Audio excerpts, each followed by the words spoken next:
ध्यान रखना, ऐसे चलता है परिवार। अगर सुमित्रा की जगह पर कोई और होती, डांटती लखन को, क्यों जा रहे हो, वनवास उनका हुआ है, तुम जाके जंगल में मरोगे, हैं? अकल मर गई है क्या तुम्हारी, चुपचाप घर पर रहो, चलो। लेकिन वाह, यहां तक कह दिया कि तुम्हारी भलाई के लिए ही राम जंगल जा रहे हैं, जा बेटा। ये है आदर्श की ऊंचाई। राम ने सोचा अब जल्दी से निकलूं वरना और खतरा पैदा हो जाएगा। ध्यान रखना, मध्य क्रम से यहीं पर ले चल रहा हूं उपसंहार की ओर। आप बहुत बारीकी से सुन रहे हो, इसलिए अच्छा लग रहा है। राम ने सोचा अब निकलूं यहां से जल्दी जंगल की ओर, और राम ने ज्यों निकलना चाहा, असली आप समझो ब्रेकर तो अब आने वाला है।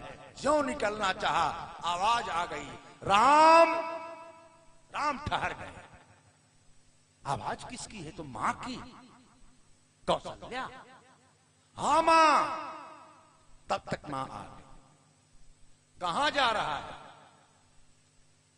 कहा अपने हिसाब से तो मैं एक जा रहा हूं राज्य शासन स्थापित करने, लेकिन दुनिया जान रही है मां कि वनवास हो गया है। तूने नहीं देखा बैनर का? क्या तापस बेश विशेष उदासी, मजबूरी में आकर के मेरे पिता को कहीं न कहीं मौन होकर के सहमति देनी पड़ी है मां, वचन में बंध करके। और मैं वनवास के लिए जा रहा हूं, पिता का हुक्म है।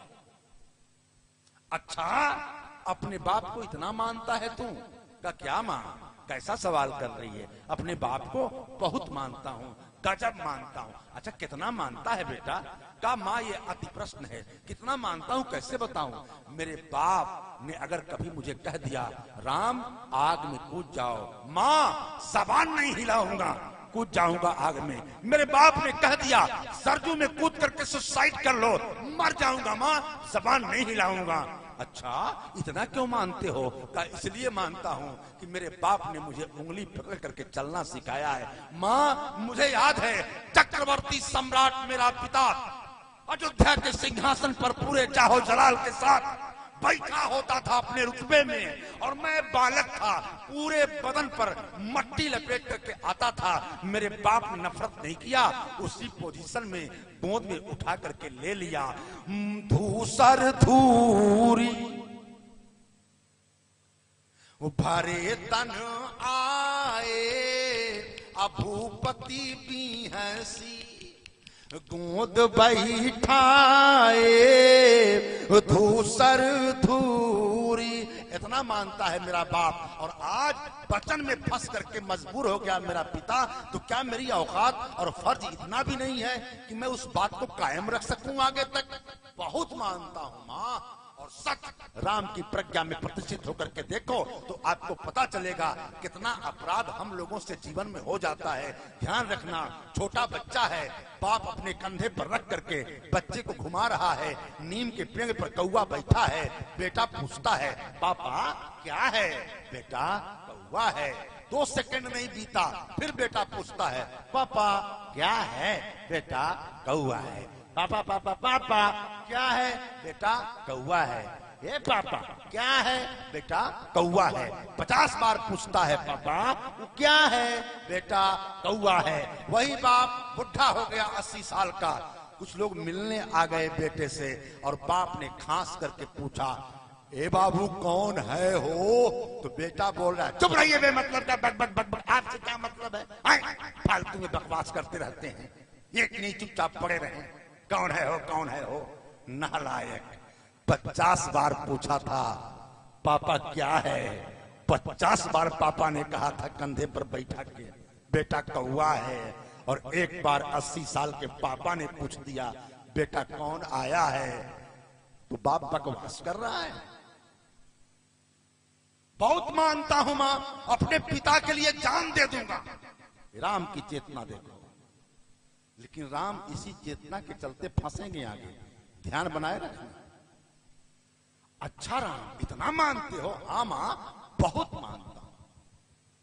अच्छा, मुझको कितना मानता है बेटा? मुझको कितना मानता है? राम ने समझ लिया कि अब फंसूंगा। मुझको कितना मानता है बेटा?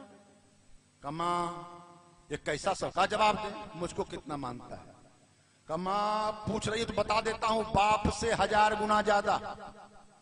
मां की पदवी बाप से 1000 गुना ज्यादा है। क्योंकि सही बात तो यह है कि जो विपदा औलाद के लिए मां झेलती है वो किसी की हैसियत नहीं है कि झेल। केवल 1 हफ्ता अपने पेट पर गमछे से एक ईंट बांध करके घूमो। एक ईंट ले लो और 1 हफ्ता उसको पेट पर बांध लो, लेकर के घूमो।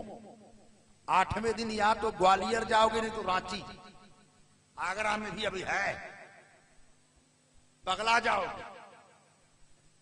लेकिन आपके जिंदा वजूद को, किसके जिंदा वजूद को? आपके। आपके माने मेरे और आपके जिंदा वजूद को कभी किसने अपने लख्त में, अपने कुक्षी में, अपनी कोख में रखा था? किसने? हमारी आपकी मां ने। 9 महीने लगातार वो जो खाती रही, उसके खाने का जो तमाम ताकत का हिस्सा था उसे बाद में मिला। बच्चे को पहले पहुंचा, विटामिन पहले पहुंचा, आयरन पहले पहुंचा, कैल्शियम पहले पहुंचा, तमाम पोषक तत्व पहले बेटे को पहुंचा। हर प्रकार की चीजें, माँ के खून से खून लिया, माँ के मांस से मांस लिया, माँ की मज्जा से मज्जा लिया, और अंदर रहे तब भी भीतर रहने वाले बच्चे कुछ ही दिनों बाद अपने पैरों से मां को धीरे धीरे मारना शुरू कर देते हैं। अपना सब कुछ लगाया, मां का बदन पीला पड़ जाता है, तभी तो डॉक्टर कहता है कि आयरन की गोली खाइए। सब कुछ दिया मां ने। और उसके बाद हर जानवर में आप देखेंगे कि बच्चा पैदा होने के कुछ देर बाद ठीक ठाक होकर के चलने लगता है। गाय का बच्चा पैदा हुआ तो जमीन पर लेटा है, और उसके बाद गाय ने उसको साफ कर दिया। कुछ घंटों बाद आइए देखिए वो उठ के टहल रहा है। कुछ दिन के अंदर तो फर्राटा भरता है, बेन जॉनसन बन जाता है। आदमी का बच्चा 9-10 महीना पेट में, और पैदा होगा तो मेघा की तरफ पड़ा हुआ, हिल नहीं सकता।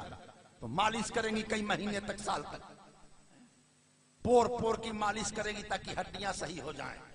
बैठ नहीं सकता तो मां बैठना सिखाती है, 3 तरफ तकिया लगा देगी, बीच में बच्चे को बैठा देगी ताकि बैठे। और ज्यादा देर तक नहीं बैठाएगी क्योंकि डरती भी है कि रीढ़ की हड्डी पर असर पड़ेगा। तो बैठना सिखाती है, मां को पता है कितने देर बैठाना है। फिर उसके बाद खड़ा होना सिखाती है, फिर उसके बाद चलना सिखाती है। इन तमाम प्रक्रियाओं की पहली पाठशाला कौन है?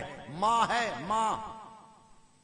इसीलिए जब पहली बोली आप बोलते हैं तो उसको कहा जाता है मादरी जबान। जो मां ने सिखाया वही तो आपने सीखा। सब मां का सिखाया हुआ है, आप कुछ नहीं जानते हो। मां